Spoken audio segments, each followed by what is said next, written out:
Hello friends and dear students, Sharda Sadan के online YouTube platform पर आपका स्वागत है। Today we are talking about a new topic, reproduction in human, मानव में जनन। ठीक है, तो इसके बारे में जितने भी कॉन्सेप्ट वाली बात होगी सारी जानेंगे, अच्छे से समझेंगे। और अगर कोई प्रश्न रहेगा आपका तो आप कमेंट सेक्शन में बता सकते हो, पूछ सकते हो। ठीक है, तो इसी के साथ स्टार्ट करते हैं। Reproduction in human. देखो, अगर रिप्रोडक्शन की अगर हम बात करें तो रिप्रोडक्शन क्या होता है, यानी रिप्रोडक्शन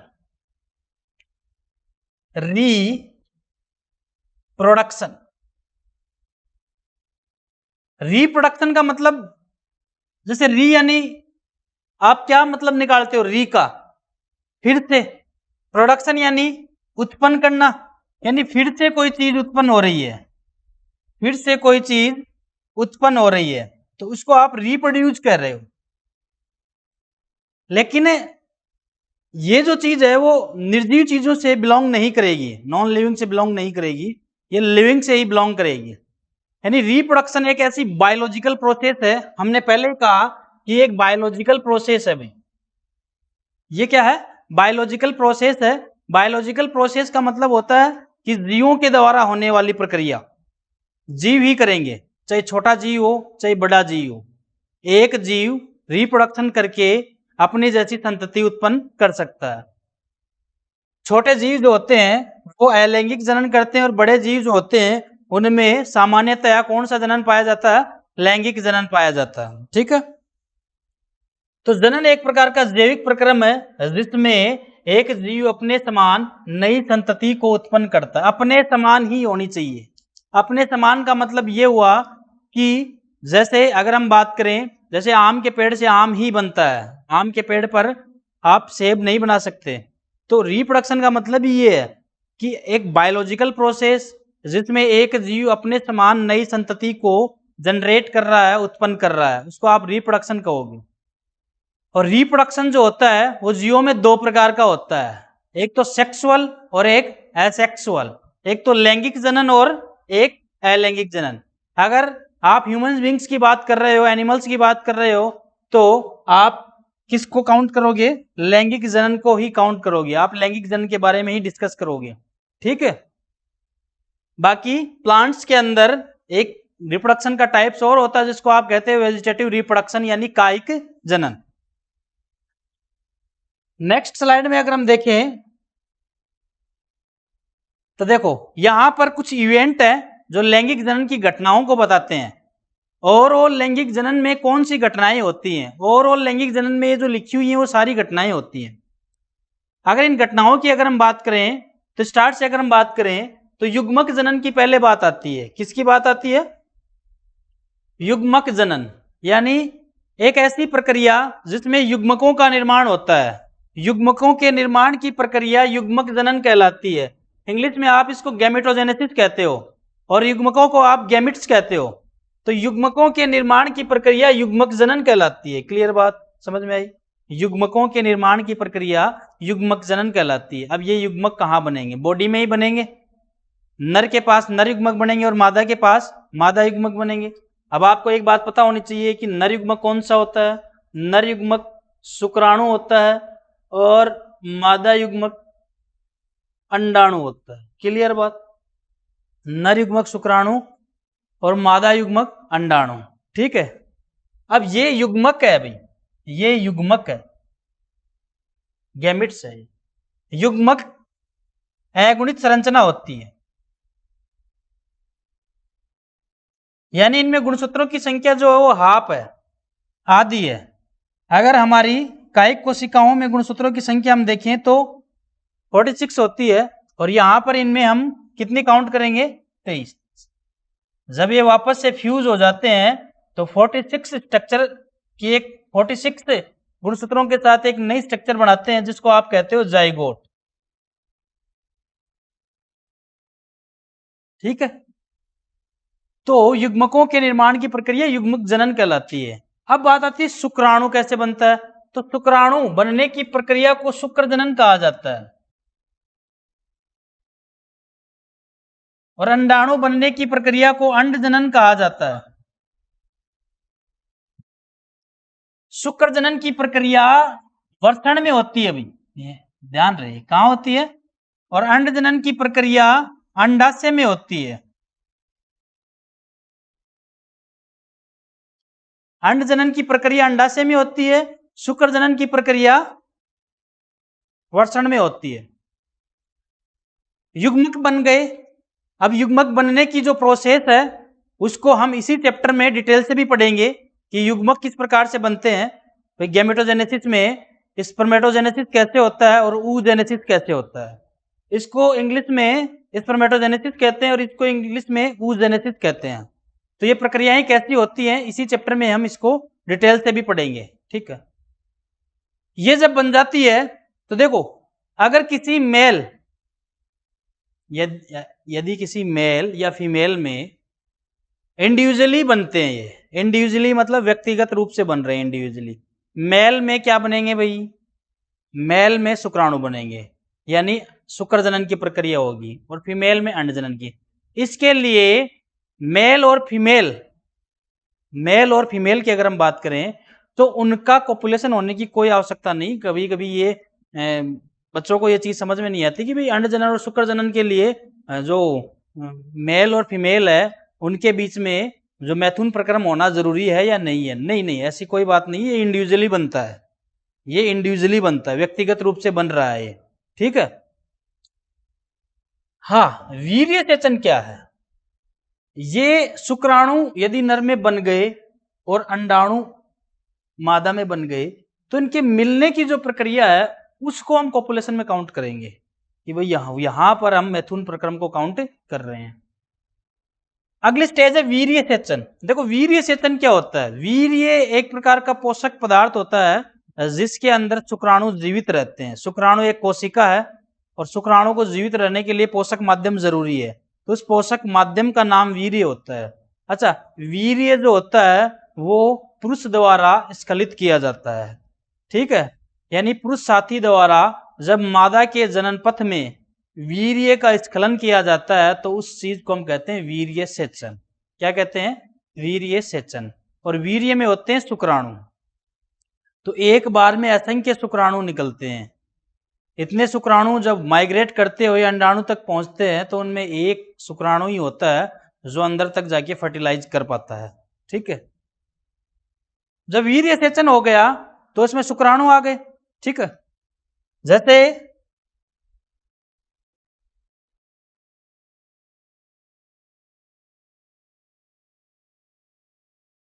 ये मान लो मैंने अभी रफली डायग्राम बनाया है फीमेल रिप्रोडक्टिव सिस्टम का। ये इनमें ओवम है, वो सॉरी ओवरी है, इनसे ओवम निकला, ये ओवम निकला। यहां से वीर्य के स्खलन के बाद ये जो स्पर्म है ये अंदर जा रहे हैं, स्पर्म अंदर जा रहे हैं और यहां जाके ये मिल गए।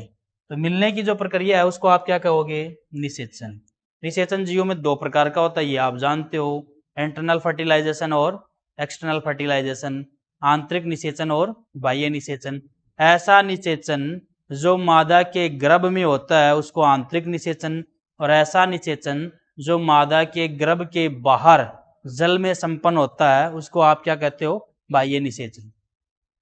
जैसे ही निषेचन हो जाएगा तो निषेचन होने के बाद ये जो दोनों कोशिकाएं आपस में मिल जाती है, इनका केंद्रक एक हो जाता है, तो जो चीज बनती है उसको आप कहते हो जाइगोट।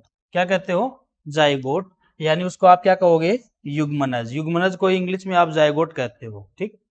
जाइगोट बन गया। अब जाइगोट बनने के बाद ये जो जाइगोट है यहां से मूव करेगा फेलोपियन ट्यूब से, और फेलोपियन ट्यूब से मूव करता हुआ गर्भाशय में आएगा। गर्भाशय की ये गर्भाशय है, गर्भाशय की तरफ आएगा, ये मूव करता हुआ गर्भाशय की तरफ आएगा, ठीक है।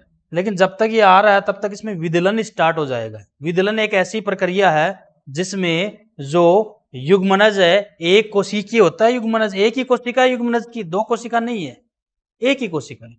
एक कोशिकीय युग्मनज, ये युग्मनज है, और एक कोशिकीय युग्मनज धीरे धीरे कोशिकाओं की संख्या बढ़ाता जा रहा है, कोशिकाओं की संख्या बढ़ाता जा रहा है, कोशिकाएं की संख्या बढ़ती जा रही है, उसमें बढ़ती जा रही है। तो उस चीज को आप क्लीवेज कहते हो, विदलन कहते हैं। यानी विदलन समसूत्री विभाजनों की एक ऐसी श्रृंखला है, विदलन समसूत्री विभाजनों की एक ऐसी श्रृंखला है जिसमें एक कोशिकीय युग्मनज बहुकोशिकीय भ्रूण में बदल जाता है। डेफिनेशन भी आप याद रखोगे, आगे आपके काम आएगी कि विदलन समसूत्री विभाजनों की एक श्रृंखला है जिसमें एक कोशिकीय युग्मनज धीरे धीरे बहुकोशिकीय भ्रूण में बदल जाता है। इसको आप क्या कहते हो? विदलन। तो विदलन होगा, इसमें समसूत्री विभाजन होंगे जिनसे विदलन होगा। तो यहां पर जब 32 कोशिकीय की स्टेज आ जाती है तो उसको आप कोरकपुट्टी कहते हो, यानी इसको ब्लास्टुला कहा जाता है। ये ब्लास्टुला कुछ इस प्रकार के स्ट्रक्चर में बनता है। ये ब्लास्टुला जो होता है ये कुछ इस प्रकार के स्ट्रक्चर में बनता है, इस प्रकार के स्ट्रक्चर में बनता है। इसमें ये जो बाहर की जो सेल होती है, ये बाहर के जो कोरक खंड होते हैं, इनको आप पोष कोरक कहते हो, और अंदर की जो सेल होती है उसको आप आंतरकोशिका समूह कहते हैं। ये पोष कोरक जो होता है गर्भाशय में आकर एंडोमेट्रियम लेयर से जुड़ जाता है, और एंडोमेट्रियम लेयर से जुड़ने के बाद ही इसमें प्लेसेंटा का निर्माण होता है। और ये जो होता है वो धीरे धीरे भ्रूणीय झिल्लियों में बदलता है, और धीरे धीरे भ्रूण की झिल्लियां बनती है और विभिन्न प्रकार के ऑर्गन्स बनते हैं। पहले एक्टोडर्म, एंडोडर्म और मेसोडर्म बनते हैं, फिर विभिन्न प्रकार के अंग इनसे बनते हैं। तो ये कोरकपुट्टी तक की बात हम करते हैं इसमें युग्मनज से। तो कोरकपुट्टी का गर्भाशय की दीवारों से चिपक जाना ही अंतरोपण कहलाता है। इसको आप रोपण कहते हो।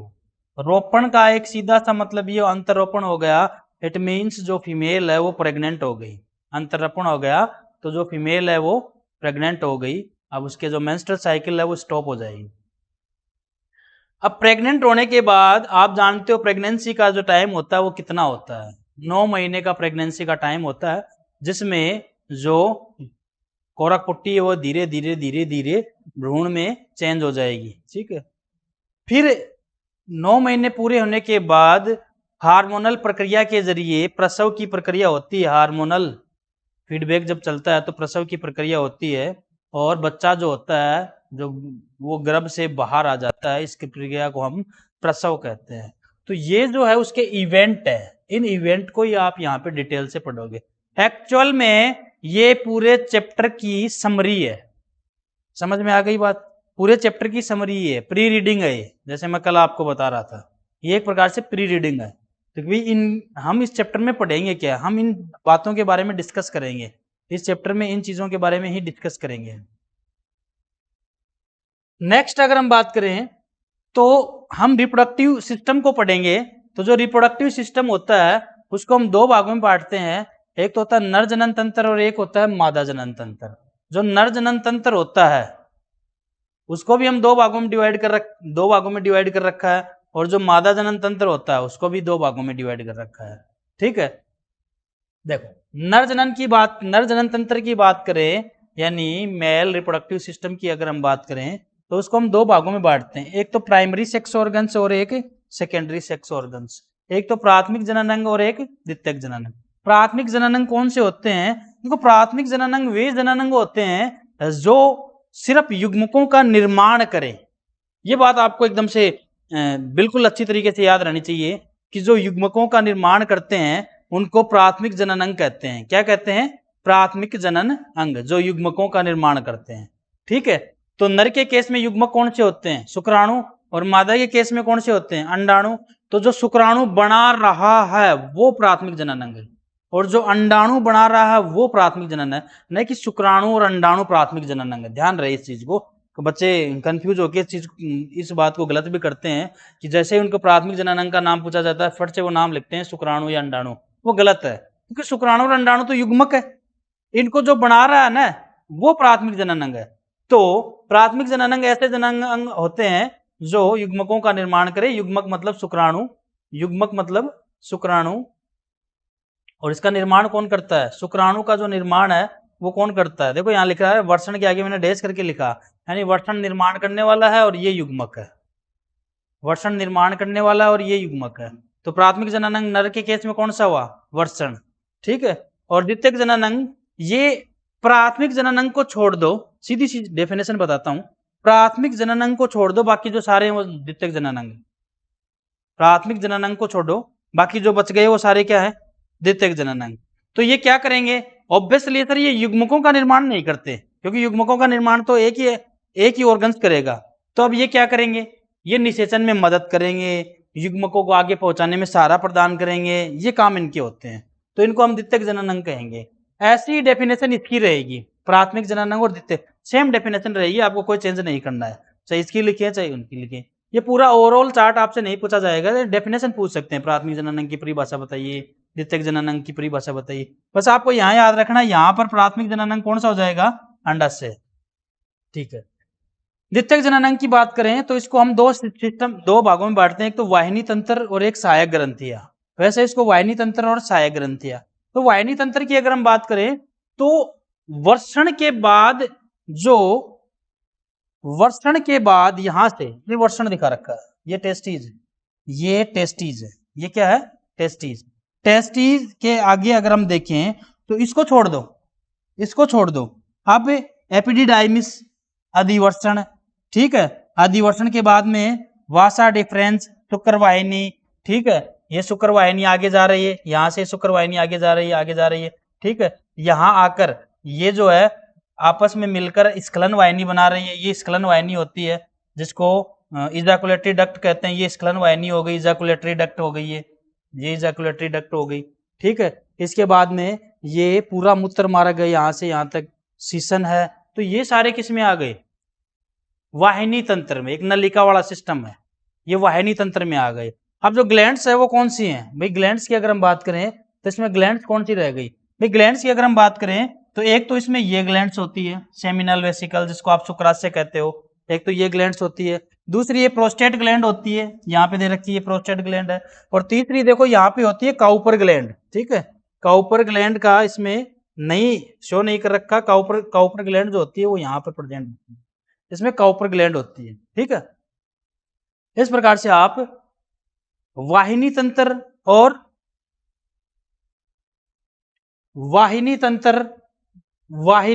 और सहायक ग्रंथियां दोनों को बताओगे। तो देखो अधिवर्षण हो गया, वर्षण के बाद में शुक्र वाहिनी हो गई, स्खलन वाहिनी हो गई, मूत्र मार्ग हो गया और सीसन हो गया। कौन सा हो गया? सीसन पार्ट हो गया।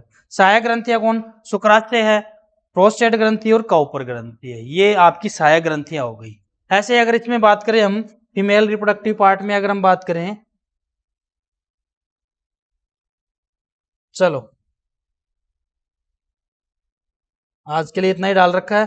फीमेल रिप्रोडक्टिव पार्ट में अगर हम बात करें तो देखो फीमेल रिप्रोडक्टिव पार्ट की अगर हम बात करें, देखो मैंने ये ओरल सा एक डायग्राम भी बताया था रफली सा, ठीक है। तो इसको छोड़ दो आप अंडाशय को, ये अंडवाहिनी हो गई, ये गर्भाशय हो गया, यहाँ पे गर्भाशय गिरवा होती है और यहाँ पर योनि होती है। इसके अलावा बाह्य जनन अंग, योनि के जो बाह्य जनन अंग होते हैं, यानी मादा जनन तंत्र में जो बाह्य जननांग होते हैं वो भी किस में आ जाएंगे? वाहिनी तंत्र में आ जाएंगे। अब ग्लैंड्स की बात करें तो यहाँ पर देखो योनि के दोनों साइड में एक जोड़ी बार्थोलिन ग्रंथियां पाई जाती है।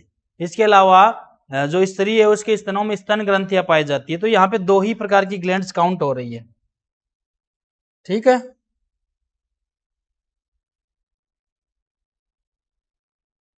स्तन ग्रंथि और बार्थोलिन ग्रंथि, ठीक है, स्तन ग्रंथि और बार्थोलिन ग्रंथि। तो ये संख्या में दो होती है, तो इनकी संख्या हमने नहीं लिखी क्योंकि संख्या इनकी ज्यादा रहती है, ठीक है। तो ये आपको समझ में आना चाहिए, तो बात आपको समझ में आई। नेक्स्ट अगर हम बात करें तो ये डायग्राम दिखा रखा है, ठीक है, ये डायग्राम नर जनन तंत्र का है। किसका है? नर जनन तंत्र का, ठीक है। अच्छा अब हम बात करें वर्षण की, ठीक है। तो वर्षण की बात करने से पहले देखो मैं आपको जो वर्षण है ना, वर्षण वो उसको जानने से पहले आपको ये जानना होगा कि वर्षण स्थित कहाँ होता है। तो वर्षण जो होता है वर्षण कोश में होता है। किस में होता है? वर्षण कोश में, जिसको इंग्लिश में स्क्रोटम कहा जाता है। क्या कहा जाता है? स्क्रोटम। ठीक है। अभी एक थैलीनुमा संरचना होती है जो उदर गुहा के बाहर स्थित होती है। एक थैलीनुमा संरचना उदर गुहा के बाहर स्थित होती है। ठीक है। जैसा मैं डायग्राम बना रहा हूं वैसा एनसीईआरटी में कोई डायग्राम नहीं और ना ये डायग्राम आने वाला है, सिर्फ आपके समझने के लिए ये डायग्राम। ठीक है। वैसे आप नोट जरूर करेंगे इसको। ठीक है। जैसे मैं आपको समझाऊं, ये मान लो वर्षण कोश है। ये क्या है? वर्षण कोश। ठीक है। वर्षण कोश में एक सेप्टम द्वारा दो भागों में बटा रहता है ये वर्षण कोश, एक सेप्टम द्वारा ऐसा। एक कंपार्टमेंट इधर होता है, एक कंपार्टमेंट लेफ्ट और राइट हो गया। ठीक है। अब आप ये बताओगे कि इसमें एक कंपार्टमेंट में एक वर्षण होता है और दूसरे में दूसरा होता है, ये। ठीक है। अब ये अलग अलग हो गए। ठीक है। तो इनको इसके अंदर अब बैठने के लिए जगह भी चाहिए। दो भाई हैं, अलग अलग सेपरेट रूम में रह रहे हैं, ऐसे मानो आप। ठीक है। फनी टाइप से समझो आप इसको। दो भाई है और उनके रूम अलग अलग डिवाइड कर दिए, सेपरेट रूम में है, लेकिन सेपरेट रूम में इनको बैठने के लिए जगह चाहिए। तो जहां ये बैठते हैं वहां पर एक कनेक्टिव टिश्यू की बनी हुई एक स्ट्रक्चर होती है जिसको गुबर्नेकुलम कहा जाता है। याद रखेंगे आप।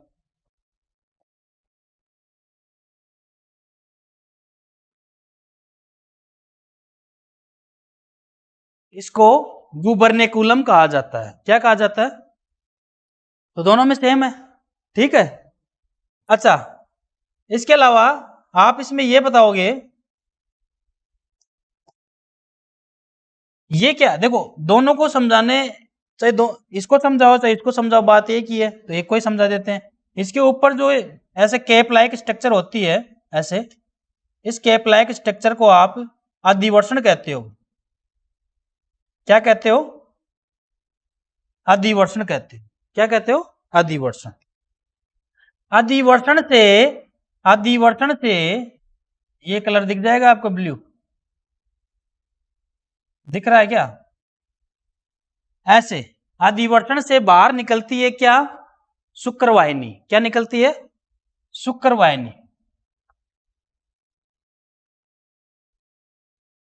ठीक। शुक्रवाहिनी के अलावा इसमें और क्या हो सकता है? शुक्रवाहिनी के अलावा इसमें और क्या हो सकता है? देखो, इसके शुक्रवाहिनी के अलावा इसके अंदर एक नर्व भी होनी चाहिए। एक क्या होनी चाहिए? नर्व। तंत्रिका भी होगी। सेंसेशन होता है। सेंसेशन की हमने ओरल वैसे ही बात की थी ऑफलाइन में कि सेंसेशन इनमें होता है। ठीक है। तो यहां पे एक इनमें तंत्रिका भी होती है। इनमें एक तंत्रिका भी होती है। ठीक है। तंत्रिका के अलावा इसके अंदर, तंत्रिका के अलावा इसके अंदर एक शिरा भी होती है। ओके। ठीक है। तो इसमें एक शुक्रवाहिनी होती है और एक तंत्रिका होती है। अच्छा, एक इसमें होनी चाहिए धमनी और एक होनी चाहिए शिरा। भाई ब्लड आएगा भी और ब्लड जाएगा भी, सेंसेशन भी होना चाहिए और शुक्रवाहिनी भी होती है। चार चीज हो गई अपने पास भाई, शुक्रवाहिनी, शिरा, तंत्रिका, धमनी। इन चारों चीजों को सम्मिलित रूप से एक नया वर्ड दिया जाता है जिसको कहा जाता है स्पर्मेटिक कॉर्ड। स्पर्मेटिक रज्जु इसको हिंदी में कहते हैं। स्पर्मेटिक वर्ड वही रहेगा, स्पर्मेटिक रज्जु या स्पर्मेटिक कॉर्ड। ठीक है। बात समझ में आई? तो स्पर्मेटिक कोड इसमें भी है। अब मैं इसमें एक ही बना देता हूं, ये आ गया इसमें स्पर्मेटिक कोड, जिसमें चार चीजें हैं भाई। ये आ गया इसमें स्पर्मेटिक कोड।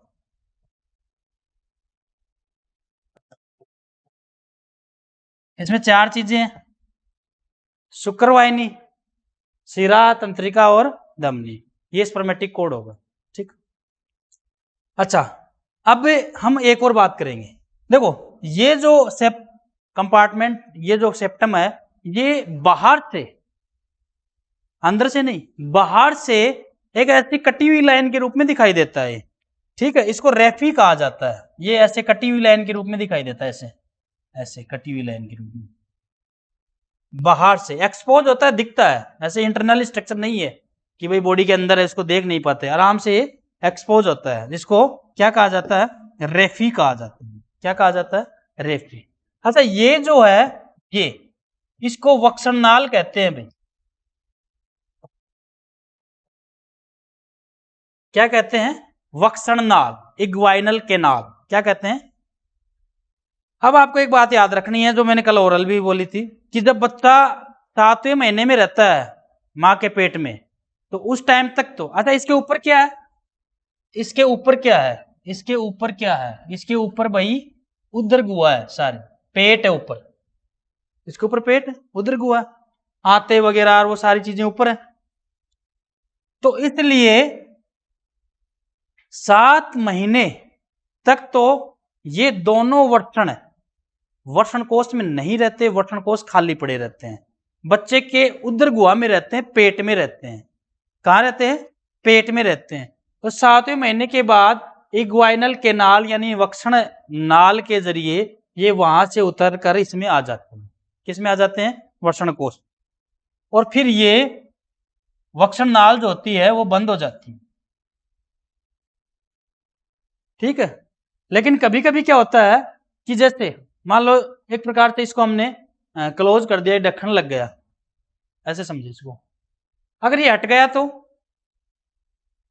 कोई भाई मैकेनिकल स्ट्रेंथ से, यांत्रिक तरीके से, जैसे आप कोई फास्ट वर्क कर रहे हो, दौड़ कर रहे हो, लग गई, चोट लग गई, कुछ भी हो गया, ऐसी कंडीशन में ये हट गया यहाँ से। जैसे ही हट गया तो ऊपर जो एब्डोमिनल कैविटी जो है, उसमें जो फ्लूइड वगैरह भरा हुआ है वो सारा किस में आ जाएगा, वर्षण कोष में आ जाएगा। ऐसी कंडीशन में जो वर्षण कोष होते हैं वो बड़े हो जाते हैं, फैल जाते हैं, इसको हर्निया कहा जाता है। हर्निया कई टाइप्स का होता है, यहाँ पे जो हर्निया होता है उसको इग्वाइनल हर्निया कहा जाता है। क्या कहा जाता है, इग्वाइनल हर्निया। ठीक है, आई बात समझ में। तो इतनी बात हमने यहाँ पर क्लियर कर ली।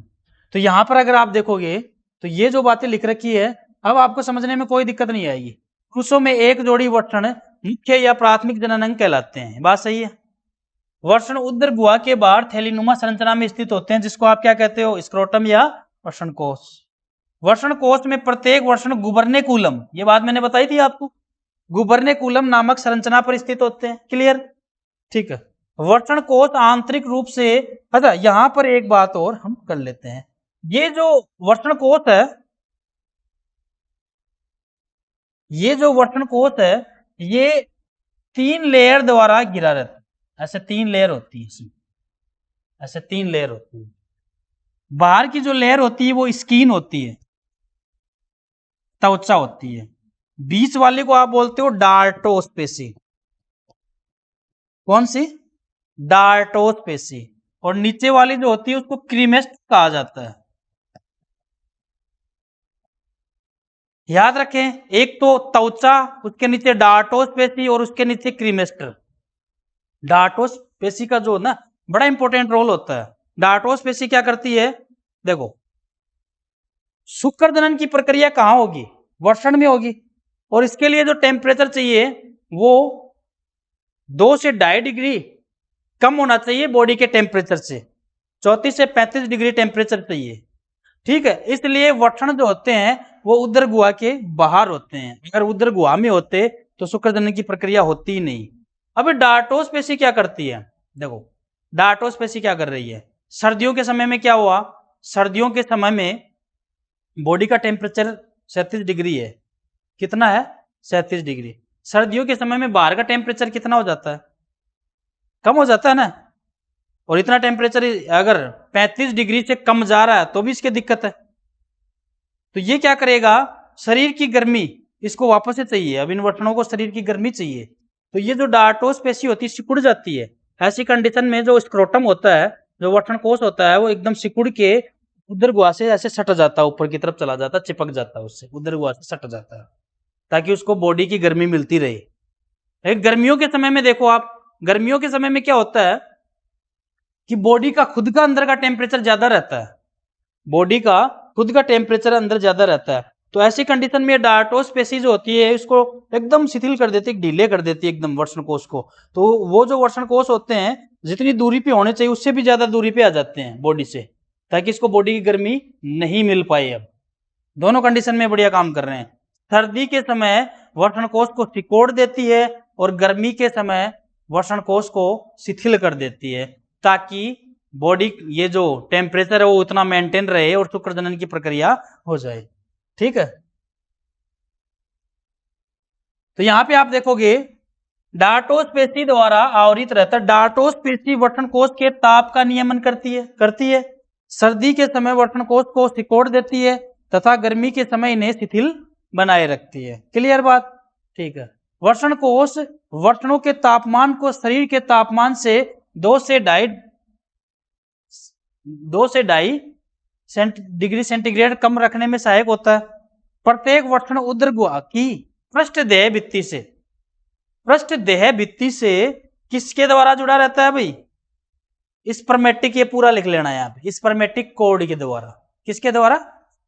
जिसमें धमनी होती है, शिरा होती है, तंत्रिका होती है तथा शुक्रवाहिनी होती है। ये वर्षण कोष की पूरी बात क्लियर हो जाती है। डायग्राम आपको बनाना नहीं है, डायग्राम आपको ये नहीं बनाना, लेकिन बात सारी लिखनी है। डायग्राम आपको अपने समझने के लिए बनाना है, एनसीईआरटी में नहीं है डायग्राम, पूछा भी नहीं जाएगा। क्लियर बात? ये स्ट्रक्चर जो दिखा रखी है, ये जो स्ट्रक्चर है वो है वर्षण की आंतरिक संरचना। अब हम वर्षण कोष की बात नहीं कर रहे, अब हम बात कर रहे हैं सिर्फ वर्षण की। ये जो वर्षण है वो कुछ ऐसा दिखाई दे रहा है। ठीक है, अब वर्षण की आंतरिक संरचना के रूप में अगर हम देखें तो वर्षण की आंतरिक संरचना जो होती है वो 3 आवरण द्वारा आवरित रहती है। एक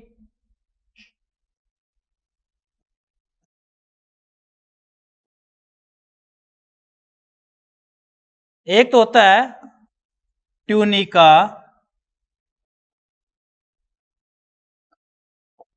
वेजाइनेलिस, दूसरी होती है ट्यूनिका एल्ब्यूजिनिया, तीसरी होती है ट्यूनिका वेस्कुलोसा। 3 लेयर है, याद रखोगे आप। कौन कौन सी? ट्यूनिका वेजाइनेलिस, सबसे बाहर ट्यूनिका वेजाइनेलिस, उसके नीचे ट्यूनिका एल्ब्यूजिनिया, सबसे नीचे ट्यूनिका वेस्कुलोसा। तो इसमें आप ये जो देख रहे हो ना, ये बाहर की ये वाली, इसको आप कहोगे ट्यूनिका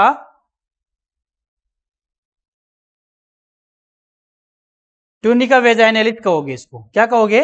ट्यूनिका वेजाइनेलिस। नहीं लिख रखा, वैसे बता रहा हूं। ट्यूनिका वेजाइनेलिस खुद 2 परतों की बनी होती है, पेराइटल और विसरल।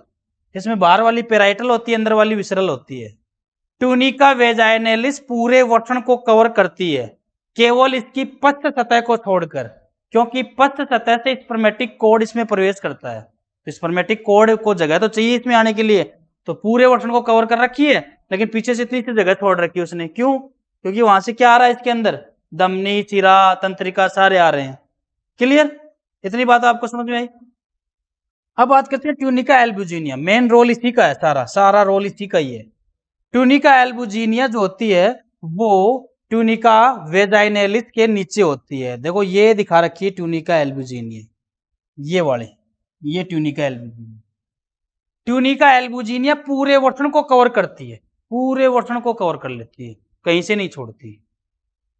अब ट्यूनिका एल्ब्यूजिनिया की पश्च सतह, इसकी भी पश्च सतह पीछे जाके ऐसे मोटी हो जाती है, यहां जाके मोटी हो जाती है ऐसे पीछे से, और मोटी होकर एक ऊर्ध्वाधर पट बनाती है। मैंने क्या बोला? ट्यूनिका एल्ब्यूजिनिया पूरे वर्षण को कवर करती है, इसकी पश्च सतह मोटी होकर एक खड़ा पट बनाती है, जिसके कारण जो वर्षण होता है वो 2 भागों में बढ़ जाता है। एक तो जो वर्षण होता है बड़े कोष्ठ में, और एक बढ़ जाता है वो छोटे कोष्ठ में। तो इधर वाला तो छोटा कोष्ठ है और इधर वाला बड़ा कोष्ठ है। ठीक है, ये वैसे यहाँ तक कुछ इस तरीके से मैंने सीधा बना दिया, कोई दिक्कत नहीं। ठीक है, आ गई बात समझ में? कितनी बात समझ में आ गई? अब आप क्या बता रहे हो? अब आप ये बता रहे हो कि जो दो असमान भागों में बढ़ जाता है वर्षण। ठीक है, अब ये जो ट्यूनिका एल्ब्यूजिनिया ही होती है ना, ट्यूनिका एल्ब्यूजिनिया बड़े कोष्ठ में अनुप्रस्थ रूप से दस जाती है। ऐसे बड़े वाले कोष्ठ में ऐसे अनुप्रस्थ रूप से दस जाती है और दस कर बड़े कोष्ठ को कई छोटे छोटे कोष्ठ में बांट देती है। ये समझ में आ गई बात? इन छोटे कोष्ठों को आप वर्षणपाली कहते हो।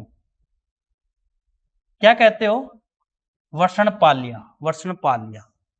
इन वर्षणपालियों में आंतरिक रूप से जो लेयर पाई जाती है उसको आप कहते हो ट्यूनिका वेस्कुलोसा।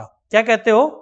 ट्यूनिका वेस्कुलोसा। आंतरिक रूप से जो लेयर पाई जाती है उसको ट्यूनिका वेस्कुलोसा कहा जाता है। बात समझ में आ गई? ट्यूनिका वेस्कुलोसा जो है, ट्यूनिका वेस्कुलोसा जो है वो ये जो वर्षणपालियां है इनके अंदर प्रेजेंट रहती है। कहां प्रेजेंट रहती है? वर्षणपालियों के अंदर। प्रत्येक वर्षणपाली में 2 से 3 शुक्र जनन नलिकाएं पाई जाती हैं। देखो ये दिखा रखी है ना, 2 से 3 शुक्र जनन नलिकाएं। तो टोटल हो जाती हैं ये 900 के लगभग। कितनी होती हैं? 900 के लगभग। ये सारी 900 के लगभग होकर और जब यहां से निकलती हैं, वर्षणपालियों के पीछे से निकलती हैं, तो सिर्फ 20 से 30 ही निकलती हैं। कितनी निकलती हैं? देखो ये दिखा रखी छोटी छोटी, 20 से 30 निकलती हैं। ये 20 से 30 निकलकर इस मध्य विभाजक वर्षण का नाम लिया था ना मैंने इस लाइन का, इस मध्य विभाजक वर्षण को पार कर जाती हैं और पार करके इस छोटे कोष्ठ में आ जाती हैं और छोटे कोष्ठ में आकर एक जाल बना लेती है ऐसे। इस जाल को कहा जाता है रेटेटेस्टी वर्षण जालक। क्या कहा जाता है? वर्षण जालक के शीर्ष पर अब वापस से ये नलिकाएं 12 से 20 नलिकाओं के रूप में निकलती है। इन्हें अपवाही नलिकाएं कहा जाता है। क्या कहा जाता है? और अपवाही नलिकाएं निकलकर सीधे अधिवर्षण में जाके खुल जाती है। ये पूरा अधिवर्षण होता है यहां से यहां तक, ये पूरा अधिवर्षण होता है। तो इतनी बात आपको समझ में आ जानी चाहिए। बस ये आपकी टेस्टीज की स्ट्रक्चर है। ठीक है, मैंने जो यहाँ पे लिख रखा है वो सेम यही बातें हैं जो मैंने आपको समझाई है। ये आपके नोट्स को मेंटेन करने के लिए लिख रखा है, पढ़ने की ऐसी कोई आवश्यकता नहीं है। वही बात है, जैसा मैंने आपको बोला है वही बात है। ठीक है, तो आज के लिए आपका टॉपिक इतना ही रहेगा। इसको घर जाके अच्छे से पढ़ें, वीडियो को देखें, नहीं समझ में आया तो। और वीडियो को देखते हो ना आप, तो एक अच्छा सा काम करें। आप किस तरीके से देखते हो आप जाने, लेकिन मैं आपको जो बता रहा हूँ वो तरीका अप्लाई करना। आप वीडियो को देखते हो तो आप वीडियो को पॉज किया करो और पॉज करने के बाद उन चीज़ों को लिखा करो, लिख के फिर वापस चालू किया करो, फिर वापस से लिखा करो, तब जाके वो कोई चीज़ समझ में आती है। नहीं अदरवाइज वो चीज़ समझ में नहीं आती है। नोट्स इसमें दे रखे हैं, आप नोट्स मेंटेन करके लाओगे पूरे ऐसे के ऐसे। ठीक है, और आज के लिए आपकी क्लास इतनी रहेगी। Thank you so much.